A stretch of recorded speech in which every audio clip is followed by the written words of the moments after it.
Alright everybody, we're doing something I said I would never do. That's shooting photos at Horseshoe Bend. It's a Friday, just right afternoon. It's crazy busy, but heading back from Utah, back to Texas. This was kind of a natural choice.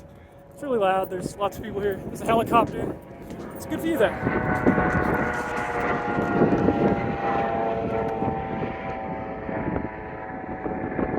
So I've been wandering around for about an hour trying to find a cool frame, and it's like way sketchier than I expected it to be. You have all of these people from all over the world. There's tons of dogs running around, and there's just these sheer drops with some really skinny cracked rocks, and you can just crawl all over. If nobody's ever fallen down this before, I'm quite surprised because it's kind of chaos. It's actually slowed down a lot. I didn't want to film earlier, there's just too many people. But it's just after lunch, it slowed down a little bit, and man, it was actual chaos earlier. It's really sketchy. I haven't found a frame that I'm comfortable to set up on, for multiple hours, just because there's a lot of people. It's also really windy, which doesn't instill a lot of confidence that I want to camp out on the side of this cliff for a couple hours, because I want to do something a little different. I'd like to time blend the photo, so I'd like to shoot one here in about an hour when the whole river is kind of lit up by the sun, and that'll give us color and light on the river. And then we'll shoot one about an hour before sunset. That's going to give us some dramatic, dynamic lighting on the edges and on some of the rocks. And then finally, we'll shoot one right at sunset whenever we're getting a really beautiful sun star. And so I found a couple comps that are okay. I'm not the strongest landscape photographer in the world, and so I'm definitely not going to find something that somebody else hasn't. But we're going to give it a shot. So the main viewpoint is just over there, hiked down here a little bit further than I wanted to, and this rock that I'm on kept getting in some of my photos, but I'm pretty much out of the way. So I think this would actually be a really good spot. Set my tripod for, 2 or 3 hours. We can get, this isn't quite as wide as my lens. This is about 20 millimeters, what you're looking at here, and my lens is 15. The sun is gonna set. See this big crack? Should be right back there. And see how we're we're a little bit lower inside of this canyon than the horizon. And so that's why I would like to do the time blending thing, because when that sun is hitting the very top of the horizon and making that sun star, we're going to lose a lot of that dynamic lighting. You can see what I'm talking about the shadows as well. So right down here, we have pretty significant shadow from the center of this, and almost all of that is in the shadow.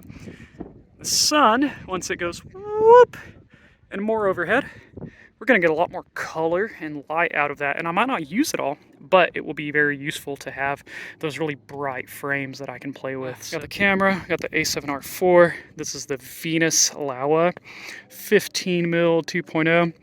Of course, I got the Nisi circular polarizer. Might be one of the last times y'all see this bad boy in action, because the R5 just came out, and I'm tired of laying around in the dirt looking for my frame. So if you know me personally, you know that I wouldn't call it unreasonable, but my only fear is heights. And I wouldn't say it's necessarily heights, it's falling. I can be very high up, and if I'm strapped in, or if I'm in an airplane, or if there's a solid guardrail, I'm fine, I'm good.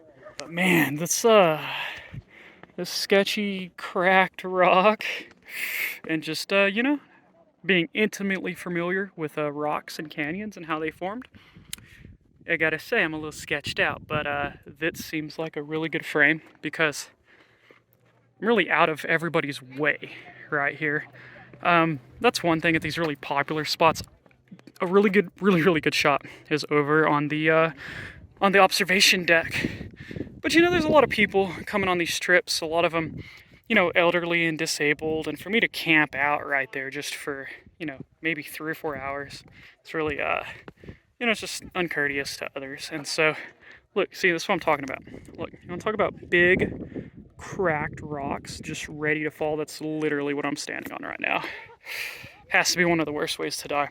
And that's not very deep down there either, so even if you were able to, sell your whole body and land in that water, it's going to be just like hitting the concrete. So it'd be pretty bad. But yeah, so here, then we can go back and get the tripod. I'm also going to grab a few shots off of the camera, see what they look like. But yeah, I think I'm digging this frame right here. We got a little bit of foreground elements. The river itself is not going to be cut off. And no matter where that sun sets, because my faith in photo pills has been waning. The AR is never right. I've had 3 different phones since I started using photo pills. And God, it doesn't want to work. I'm really mad about it. But I'm close. I know that it's not precise, but it's close. So anyway, we're going to go back to the truck. I'm going to load the laptop up, check a few things out from the previous trip, and get set up. And then we're going to come camp out on that spot right here.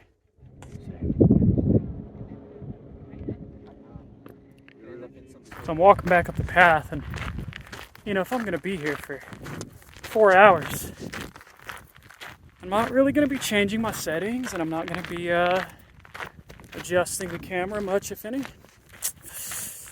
Might as well just set it to run time lapse, right? It's not gonna be that great. It'll just be sunset, but it'll be a sunset time lapse at Horseshoe Bend. There's probably only like 2 or 3 million of those out there, right? Alright, so it's 2 o'clock and I had to get back out here. Look at these awesome clouds. Like there's some really, really good clouds rolling in. Ooh, the hell was that? That wasn't cool. It sounded like cannon fire. Sketchy. Really sketchy, especially since I'm up on this ledge. Oh man. Alright, so nobody else seemed too concerned about that noise, so I'm going to show you all my setup. It's about 2:30 now, so I have about 3 hours of this frame right here. Look at this.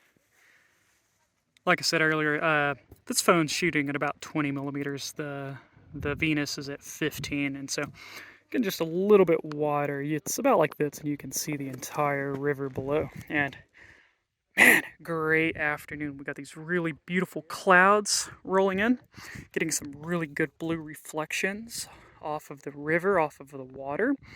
And just in case, we do have a couple redundancies installed. If one of these big birds try to come scoop us up, we have some paracord style USB, which is running to a battery bank in here.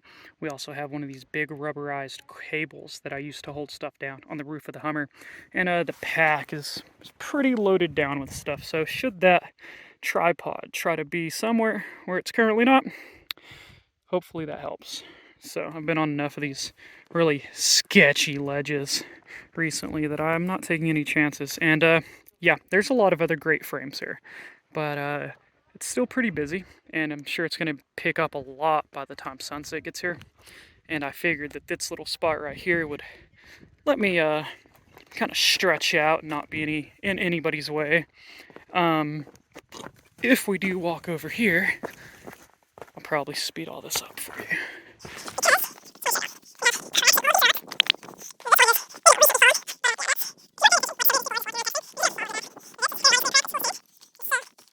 That's our rock right there in the middle. We're gonna get over this little point right here again.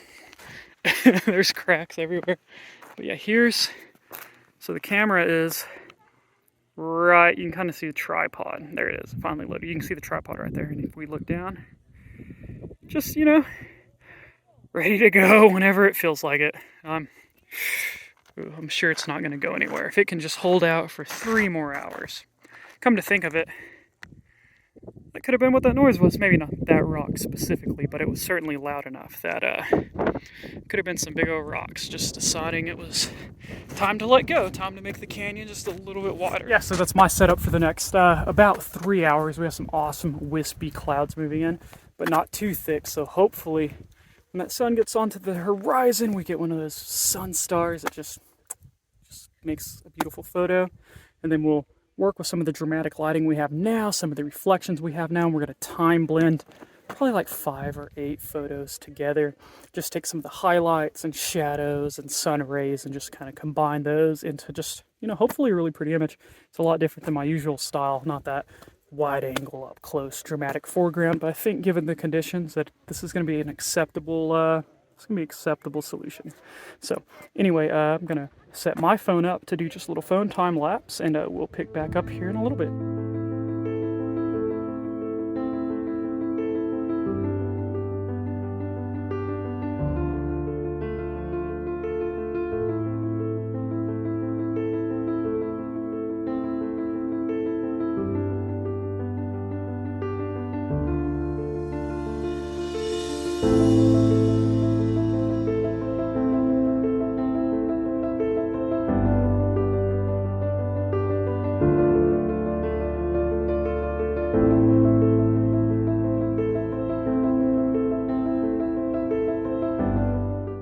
right, that went pretty good. Yeah, I was out here for, it's been over 3 hours now. Met some really great people, had some good discussions with everybody, and nature gave us a really good sunset. We got some great pinks out here in front of me, and y'all can see, the fantastic sunset that's right behind me. So, I was a little cynical coming to that spot, and there was a lot of people, but I met some really, really good people. Tons of people from all over the world. I think there's probably more international tourists here today than, people from our own backyard. So y'all need to get out there and explore a little bit more often. If these people can fly and then drive for thousands of miles, y'all can hop in your car and come see some of these beautiful places if you're not doing so already. Um, as usual, if you made it this far, I really appreciate you watching. Hopefully, I showed y'all the time lapse already, or I'll show it to you right after I'm done with this. If you want to see the final version of the photo from today, just follow my Instagram page at Tony Maples Photography. I'll post it there sooner than later, and I'll also get it up on my website. But anyway, thanks for watching, and we'll see y'all in the next one.